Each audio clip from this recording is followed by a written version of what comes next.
Hello friends, आज आपण बनवणार आहोत टम्म अशी फुगणारी ज्वारीची भाकरी। यासाठी पहिल्यांदा गॅसवर तवा ठेवू, त्यामध्ये पाऊण वाटी पाणी घालायचे।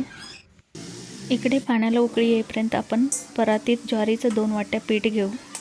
हे पीठ बनवण्यासाठी मी 3 किलो ज्वारी आणि 1 किलो तांदूळ असे प्रमाण घेतलेले आहे। यामध्ये उकळलेलं आता पाणी घालू आणि उलटण्यानं चांगलं हलवून घेऊ।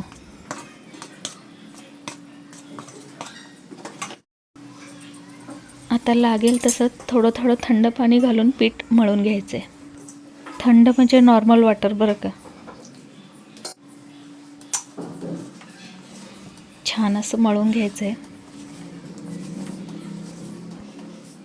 आपण तांदूळ न वापरता फक्त ज्वारीचं पीठ सुद्धा बनवू शकतो, पण भाकरीचं थंड झाल्यानंतर तुकडे पडतात, म्हणून थोडासा तांदळाचा वापर करावाच। आपल्या आवडीप्रमाणे 3:1 किंवा अर्धी ज्वारी आणि अर्ध तांदूळ असं प्रमाण घेतलं तरीही भाकरी छान होते। हे बघा, पीठ असं छान असं मळून झालेलं आहे। आता एका भाकरीचा गोळा आपण काढून घेऊ, उरलेलं पीठ डिशमध्ये ठेवून देऊ।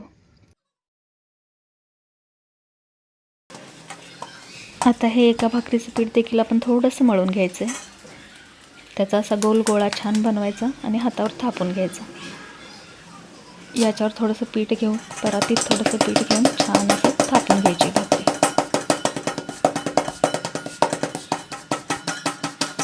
भाकरी थापत असताना इकडे तव्याचा गॅस मोठा करून तवा छान तापवून घ्यायचा आहे आपल्याला। गरम तव्याला पेपरच्या तुकड्यानं थोडंसं तेल लावून घ्यायचं आहे। तवा आपला छान तापलाय। आता ही भाकरी आपण तव्यात टाकून घेऊ। भाकरी तव्यात टाकताना पिठाची बाजू वर आली पाहिजे। हे बघा, ही अशी। तव्यात भाकरी टाकल्यानंतर अर्धा मिनिट अशीच राहू द्यायची आणि मग पाणी लावायचं। भाकरीचा थोडासा कलर बदलला की पाणी लावून घ्यायचं।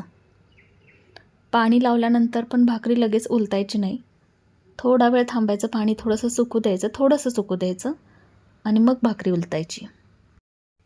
हे बघा, उलटण्यानं कडा अशा सैल करून घ्यायची आणि मग भाकरी उलटायची हातावर घेऊन। भाकरी आपली आता भाजलेली आहे। कडेनं अशी आपण भाजून घेऊ वरकवर। तवा उतरून गॅसवर ठेवू।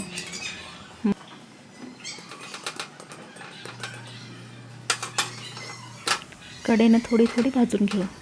मध्ये फुगते मध्ये भाजते, पण कडेनं थोडीशी कच्ची राहते, म्हणून उलटण्यावर घेऊन कडेनं थोडीशी भाजून घ्यायची। अशाच पद्धतीनं उरलेल्या दोन्ही भाकऱ्या आपण करून घेऊ। 2 वाट्यामध्ये आपल्या 3 भाकरी झालेल्या आहेत। ही बघा, दुसरी भाकरी पण आपली छान फुगलेली आहे। एक भाकरी भाजेपर्यंत दुसरी भाकरी आपली तव्यात थापून रेडी पाहिजे।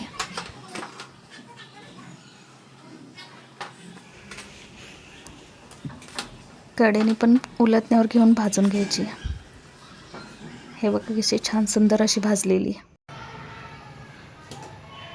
या भाकरीसोबत तुम्हाला कोणती भाजी खायला आवडते हे कमेंटमध्ये नक्की सांगा। आणि हो, चॅनलला लाईक आणि सबस्क्राईब जरूर करा। धन्यवाद।